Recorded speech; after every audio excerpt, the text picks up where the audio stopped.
Untuk materi kali ini, saya akan membahas tentang IP versi 6. Jadi IP versi 6 itu merupakan updating dari IP versi 4 yang sebelumnya sering dibahas dan sebelumnya sering dilakukan konfigurasi seperti itu. Jadi untuk IP versi 6 di sini merupakan updating dari versi 4 yang sebelumnya.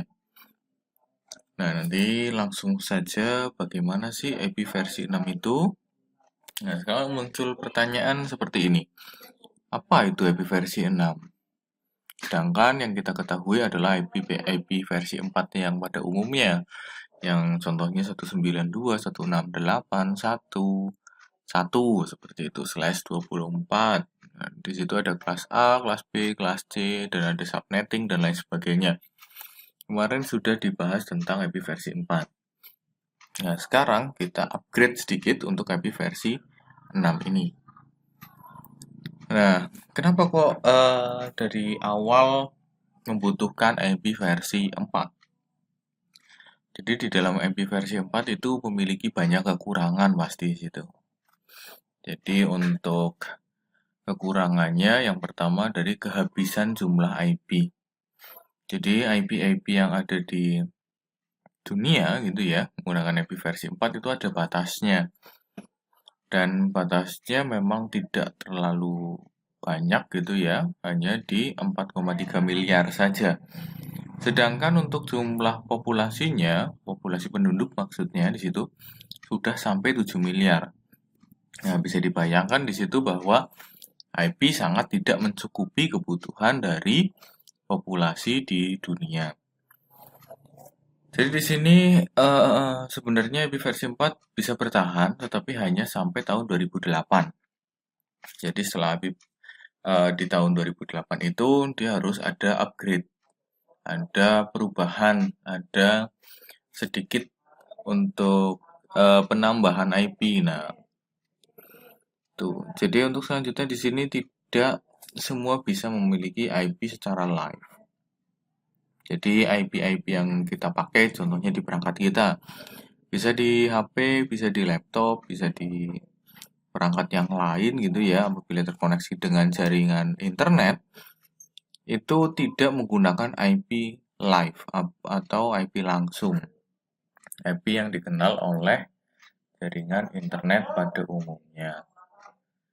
Jadi untuk selanjutnya bagaimana dengan kehabisan jumlah IP itu, sedangkan IP itu tidak akan ditambah lagi gitu ya, karena maksimalnya hanya di 4,3 miliar. Nah, bagaimana solusinya? Jadi solusinya ya kita menggunakan NAT, yang kemarin sudah dibahas itu, ada NAT-nya. Nah, ada NAT baru bisa ditranslasikan ke internet. Nah, selanjutnya di sini dilihat dari IP versi 4, untuk routingnya dia masih terbatas, jadi masih belum terlalu luas ya routingnya ya, karena keterbatasan IP itu, sehingga routing tabel sudah tidak dapat teragregat ya secara efektif, tidak dapat diterapkan secara efektif. Karena di situ yang pasti jumlah routingnya akan terbatas dan tidak bisa mengimbangi dari jumlah pengguna internet saat ini. Gitu. Selanjutnya setelah routing ya pasti berkaitan dengan keterbatasan backbone. Situ.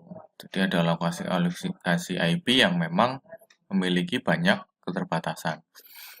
Nah, selanjutnya di sini apabila kita menggunakan IP versi 4 dengan keterbatasan jumlah IP-nya, itu dia akan menggunakan yang namanya NAT itu. NAT kemarin sudah dibahas ya. Itu ada Network Address Translation. Itu NAT akan mengubah alamat IP private ke alamat IP public. Nah, kenapa kok ada masalah di NAT ini? Sebenarnya NAT itu memiliki sedikit masalah. Masalahnya apa? Dia akan merusak tatanan internet. Karena apa sih kok merusak tatanan internet gitu? Jadi, untuk terhubung ke jaringan internet, dia menggunakan IP alias atau IP yang sudah dinatkan, bukan IP asli dari perangkat itu sendiri. Makanya di sini ada keterbatasan, dia akan merusak tatanan internet. Harusnya bagaimana baiknya? Ya, pasti dari point to point, dari kita di user sampai ke server yang dituju, tanpa merubah alamat IP. Dengan kata lain, IP-nya ya harus IP public seperti itu. Nah, di sini selanjutnya tidak dapat terkoneksi langsung dengan end user. Nah, nanti ya sudah dibahas. Jadi dia tidak bisa langsung dari poin ke poin atau point to point. Jadi harus melewati NAT dulu. Harus ditranslasikan dulu antara si IP private ke IP public. Seperti itu. Berikut ini adalah contoh arsitektur di dalam jaringan internet. Jadi di situ ada dua jenis ya arsitektur jaringan internet. Jadi yang pertama itu end-to-end, point to point sama, bidireksional, berarti dia dua arah gitu ya. Jadi antara si klien menuju ke si server atau menuju tujuannya dengan media server di internet. Jadi dia akan secara langsung tanpa perangkat tambahan. Maksudnya perangkat tambahan di sini adalah IP. IP di tengah-tengah antara si pengirim sampai dengan ke si penerima. Jadi IP di pengirim dia akan dikenali oleh internet langsung. Lalu si penerima juga akan dikenali secara langsung oleh si internet. Jadi di situ ya gampangnya kalau mungkin di IP versi 4 itu ya semuanya menggunakan IP public. Itu. Tapi kalau yang sekarang itu belum seideal ini. Jadi masih menggunakan enclosed unidirectional. Jadi di sini masih terbatasi dan hanya satu arah. Jadi contohnya di sini ada dua perangkat yang akan terhubung ke internet. Tapi internet ini tidak mengenal perangkat-perangkat itu secara langsung. Yang dikenal apa? Yang dikenal adalah IP yang ada di dalam modem atau routernya. Yang dimana di dalam modem dan router itu terdapat yang namanya NAT. Jadi IP-nya bukan IP ini yang terhubung. Bukan IP ini yang dikenali oleh internet, tapi IP yang ada di sini. Jadi di situ, untuk IP-IP-nya yang dikenalkan di internet, dikenal dengan istilah IP public, IP private yang nggak dikenal oleh si internet. Nah, sudah terlihat bedanya kalau yang atas itu dia tidak ada IP private, semuanya menggunakan IP public semua. Sedangkan yang di bawah itu menggunakan IP public dan IP private dengan dibantu oleh NAT. Ya, sebenarnya baiknya yang mana? Ya, baiknya yang atas dari segi kualitas. Di situ untuk IP-nya juga langsung terhubung ke internet tanpa IP tambahan gitu ya. IP istilahnya IP yang menutupi sampai ke user itu tidak ada kalau dia menggunakan end-to-end bidireksional. Nah, kalau NAT di situ kan ada bagian yang ditutupi. Jadi si internet tidak akan tahu bahwa di situ ada IP private. Seperti itu. Nah, segi baiknya memang baik yang atas ya, yang end-to-end bidireksional. Tapi dari segi kualitas keamanannya, itu lebih aman yang bawah. Karena di situ si kliennya atau si usernya atau end device-nya tidak langsung ke internet. Jadi secara keamanan, dia lebih bagus yang bawah. Nah, contohnya kalau seperti ini kan langsung. Berarti semua orang itu ya yang terhubung ke internet, berarti dia bisa langsung terhubung ke perangkat kita secara langsung. Itu ya. Kalau contohnya di search di internet 192.168.11, ternyata itu mengarah ke laptop kita gitu ya. Dia langsung masuk ke dalam laptop kita tanpa di stop oleh NAT gitu. Jadi makanya keamanannya di sini kurang baik sebenarnya. Kalau di bawah ini jaringan yang bawah ini, di situ kualitasnya juga keamanannya juga lumayan baik karena dia apabila si kliennya mau di search atau dicari dia akan stop di NAT-nya. Seperti itu. Dan di sini apa sih perbedaan antara IP versi 4 dan IP versi 6 secara umum ya?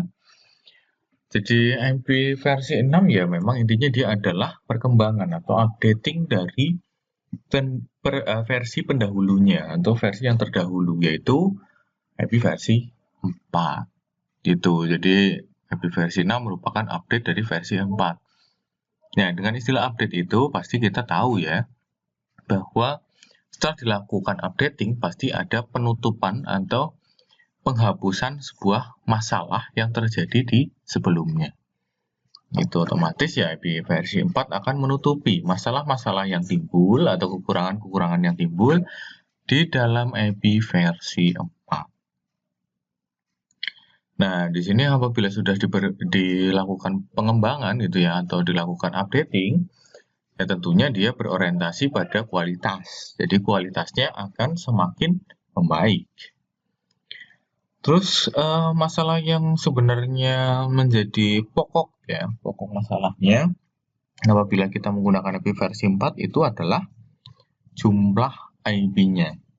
Makanya di situ sebenarnya orientasi dari IP versi 6 itu sendiri dia akan membuat range IP lebih luas dibanding IP versi 4. Jadi yang pasti tadi jumlah IP-nya ya jauh lebih banyak dibanding IP versi 4. Seperti itu, perbedaan secara umum antara IP versi 4 dan IP versi 6. Nah, di sini kalau kita mulai ulas lagi ya IP versi 4 itu. Jadi apa sih IP versi 4 itu ya? Kalau yang lupa gitu, berarti dia struktur pengalamannya dia menggunakan 32 bits yang tersusun dari 4 blok. Sehingga di situ kuotanya tidak atau bukan kuota ya, lebih enaknya mungkin dipahami jumlah IP-nya ya. Di situ tidak banyak dan akan habis. Nah, tiap blok-blok yang terdiri 4 blok itu, tiap bloknya memiliki 8 bits atau biasanya kita sebut dengan oktet ya. Jadi 4 blok, setiap bloknya ada 1 oktet gitu, 8 bits gitu. Dan di dalam IP versi 4 di sini terdiri dari desimal 0 sampai 9. Jadi contohnya tadi ada 192, 168, sekian-sekian gitu ya. Dan di sini ada contohnya juga untuk IP versi 4 itu 10, 11, 12, 13/24. Nah, sebenarnya ada cara khusus untuk mengetahui IP kita ya. IP public kita tapi ya, bukan IP private kita. Kalau IP private kita kan tinggal dibuka command prompt atau cmd, kita ketikkan ipconfig gitu ya, selesai. Nah, ini ada cara lain, dibuka browsernya gitu ya. Lalu ketikkan cek IP-ku gitu, .com. Itu nanti akan kelihatan IP public yang kita gunakan berapa. Lalu itu IP public yang dikhususkan oleh provider apa. Contohnya kalau misal kalian menggunakan IndiHome ya di situ akan tertulis Telkom Indonesia seperti itu. Ini bisa dicoba untuk cek alamat IP yang ada di perangkat kalian. Lalu untuk selanjutnya IP versi 6. Nah, IP versi 6 ini lumayan panjang ya ceritanya. Jadi kalau tadi hanya 32 bit ya di versi 4, sekarang apabila kita menggunakan IP versi 6 itu pengalamannya dia sampai 128 bit. Itu lumayan lebih banyak sekali gitu ya. Yang tersusun dari 8 blok.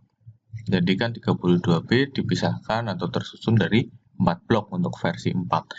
Kalau versi 6 dia terdiri dari 8 blok. Bisa dibayangkan lebih banyak dibanding versi 4. Yang pasti karena jumlah bitnya lebih banyak, bloknya juga lebih banyak, maka dia memiliki ruang alamat IP yang besar atau range alamat IP yang besar. Dan bisa masih digunakan beberapa dekade ke depan.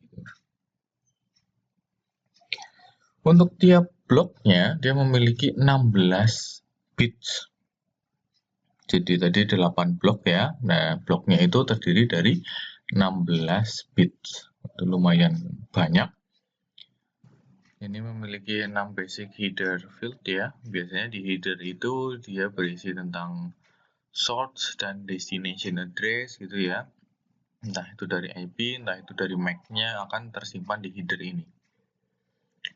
Lalu di situ terdiri dari hexa. Dia menggunakan hexa ya. Kalau tadi kan IP versi 4 itu menggunakan desimal. Tapi kalau IP versi 6 dia menggunakan hexa yang terdiri dari 0 sampai dengan F gitu ya. Jadi menggunakan hexa. Otomatis ya rentangnya jauh lebih banyak dibanding desimal gitu. Untuk selanjutnya tidak memerlukan NAP. Ini sudah tidak perlu karena IP-nya sudah sangat banyak sekali sehingga sudah tidak perlu NAP untuk komunikasi end-to-end communication. Dan yang lebih baik lagi gitu ya, di sini sudah tidak memerlukan DHCP server. Sebenarnya sih bisa menggunakan DHCP server, tapi karena dengan banyaknya IP yang digunakan, banyak sekali IP yang digunakan, jadi sudah tidak perlu lagi sebenarnya dengan DHCP server itu. Nah, untuk contoh IP versi 6 itu sendiri, contohnya seperti ini, 2001.20db8.2.000/32 dan seterusnya. Slash di sini adalah prefix ya. Prefix yang menentukan network dari sebuah IP versi 6. Ini contohnya seperti itu dan seterusnya sampai ke bawah. Untuk selanjutnya, nah ini notasinya. Untuk penulisannya, nah kalau notasi alamat IP versi 6 ini memang tidak sesimpel IP versi 4 karena dia menggunakan hexa dan jumlahnya cukup banyak gitu ya. Jadi yang pertama di sini 4 heksadesimal dengan pemisah titik 2. Jadi pemisahnya itu titik 2. Ada 1 depan sendiri, 2, 3, 4, 5, 6, 7, 8. Dia sudah dibahas ada 8 blok. Untuk pemisahan antara bloknya itu menggunakan titik 2 seperti ini. Dan itu panjang sekali. Sebenarnya aslinya panjang, tapi kita bisa lakukan penyederhanaan. Dengan apa? Hapus nolnya. Tapi dengan catatan, nol yang dihapus itu adalah nol yang di depan. Contohnya di sini ada 3FFE.20501. Di sini ada 0 di depan. 0 di depan itu bisa dihapus. Digantikan seperti apa? 3FFE501. Yang perlu diingat hanya yang di depan. Yang di tengah, di belakang itu tidak boleh dihapus. Nah, contohnya seperti ini. Untuk 501, di sini kan tadinya ada 0 3 kali 8. Nah, 0 3 kali di depannya itu juga bisa dihapus atau dihilangkan, disederhanakan menjadi titik 28. Lalu di situ ada nolnya 4 kali. Jadi di dalam blok itu berisi 0 semua. Bisa diwakili dengan 1 0 saja. Lalu selanjutnya ada 0260. Di sini nolnya di depan juga dihilangkan. Dan seterusnya. Tapi 0 yang di belakang jangan dihilangkan. Nah, di sini ada penyederhanaan lagi. Perulangan 0 itu bisa disederhanakan dengan titik 2-nya 2 kali. Seperti itu. Jadi contohnya di sini kan tadi 0-nya 4 kali. Bisa disederhanakan menjadi 0 1 kali. Nah, di sini kan 0 tidak ada apa-apanya. Bisa disederhanakan lagi menjadi titik 2-nya 2 kali. Seperti itu. Ada titik 2 dan seterusnya. Jadi sebenarnya seperti itu penyederhanaannya. Jadi yang pertama asli disederhanakan dengan 0 di depannya dihilangkan. Setelah 0 dihilangkan semua, di situ satu blok 0 semua. Gimana disederhanakan lagi? Dihapus kalian. Jadi tinggal titik 2-nya 2 kali. Seperti ini. Nah, sekarang bagaimana cara kita menuliskan panjang prefixnya? Jadi panjang prefixnya di situ dipisahkan menggunakan slash. Sama seperti IP versi 4. Contohnya di sini ada slash 32. Panjangnya semua total adalah 128. Kalau kita menggunakan slash 32, berarti berapa? Dihitunglah. jumlah bitnya. Contohnya di sini jumlah bitnya adalah /32 itu adalah networknya. Berarti kalau 128 seluruhnya dengan dibagi berapa? 8 blok gitu ya. Berarti setiap blok memiliki berapa bit? Nah, seperti itu. Jadi setiap blok memiliki 16 bit. Jadi contohnya di sini kalau /32 berarti ada berapa blok? 2 blok. Di sini 16 bit, di sini juga 16 bit. Titik 2, selainnya 0. Seperti IP versi 4. Jadi kalau network kan belakangnya 0 ya. Di sini kalau kita menggunakan IP versi 6 sama belakangnya 0. Disederhanakannya gimana? Titik 2 kali. Seperti /32. Oke, untuk selanjutnya, nah ini untuk masuk ke dalam konfigurasinya. Bagaimana sih konfigurasi menggunakan IP versi 6 gitu ya? Nah, di sini untuk mengaktifkan IP versi 6-nya atau melakukan konfigurasi IP versi 6, itu yang pasti kita coba masukkan di dalam konfigurasi global ya. Yang pertama diketikkan adalah IP versi 6 unicast routing. Ini dulu. Ini diketikkan dulu. Setelah itu masuk ke interface-nya. Contohnya interface FA 0/0 gitu. Setelah itu masuk ke dalam interface-nya, kita masukkan alamat IP-nya. Biasanya kalau IP versi 4 gitu ya, kita masukkan hanya IP, address, spasi, alamat IP-nya saja. Tapi kalau IP versi 6 berarti tambahkan V6-nya. IP V6, address, spasi, alamat IP address-nya. Seperti yang di atas ini. Ya, jadi yang pertama, pada saat kita masuk ke konfigurasi terminal, jangan FT, gitu ya. Setelah masuk ke config ya, konfigurasi terminal itu, kita masukkan dulu IPv6 unicast routing. Ini untuk mengaktifkan alamat IP versi 6 yang akan kita gunakan di dalam router atau switch Cisco. Baru masuk interface-nya, INT, FA 0/0 atau berapa gitu ya. Selanjutnya masukkan IPv6, address, alamat IP versi 6-nya berapa. Nah, sekarang ada pertanyaan contoh.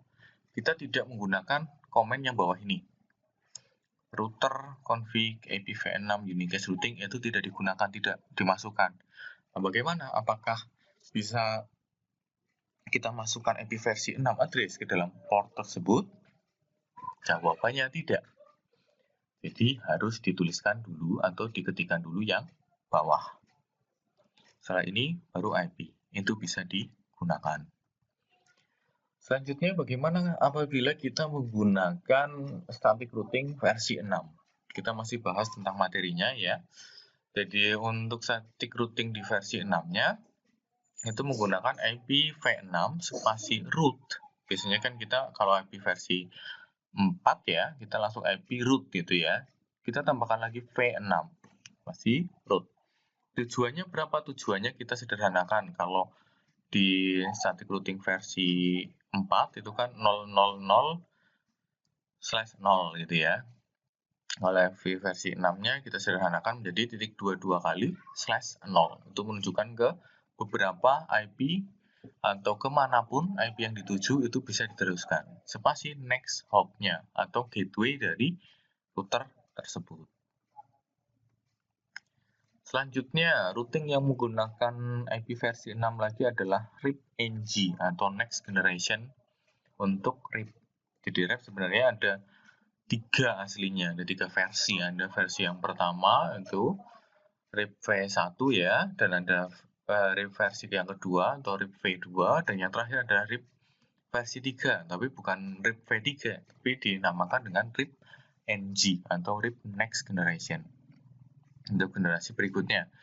Di situ dia merupakan updating dari RIP versi 2 yang dimana dia bisa mendukung IP versi 6. Jadi dia harus menggunakan RIP NG kalau dia menggunakan IP versi 6. Sebenarnya masih ada yang lain gitu ya, tapi kita fokus ke pembelajaran di static versi 6 dan RIP versi NG atau versi 3 terlebih dahulu. Nah, untuk konfigurasi RIP NG ini Itu ya sama seperti static routing ya sebenarnya. Kita masukkan IP address, jangan lupa mengaktifkan IP versi 6-nya dengan IP v6 unique routing seperti tadi. Nah, sebenarnya ini ada tambahan lagi, IP v6 add FE80.2 link lokal. Jadi di sini sebagai gateway jaringan lokal. Nah, apakah default menggunakan alamat IP ini? Iya, harus menggunakan alamat IP ini. Ini adalah aturan untuk memasukkan ke dalam link lokal atau gateway di dalam jaringan lokal. Nah, bagaimana kalau semisal kita tidak masukkan ini? Sebenarnya kalau kita lihat, apabila kita lupa gitu ya, memasukkan komen IP v6.fe80.2.2 link lokal, sebenarnya masih bisa ditolerir oleh si router itu. Dia akan secara otomatis create link lokal otomatis ya sendiri.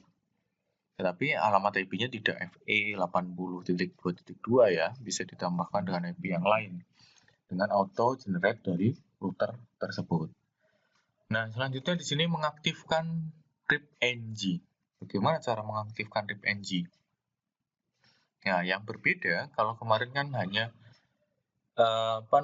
router RIP enter ya versi berapa gitu ya. Nah, kalau di sini yang menarik dari RIP-NG ini, dia menggunakan nama routing. Jadi IPv6 router RIP. Nah, nama routingnya apa? Contohnya TCA. Berarti IPv6 router RIP spasi TCA. Jadi nama itu bebas.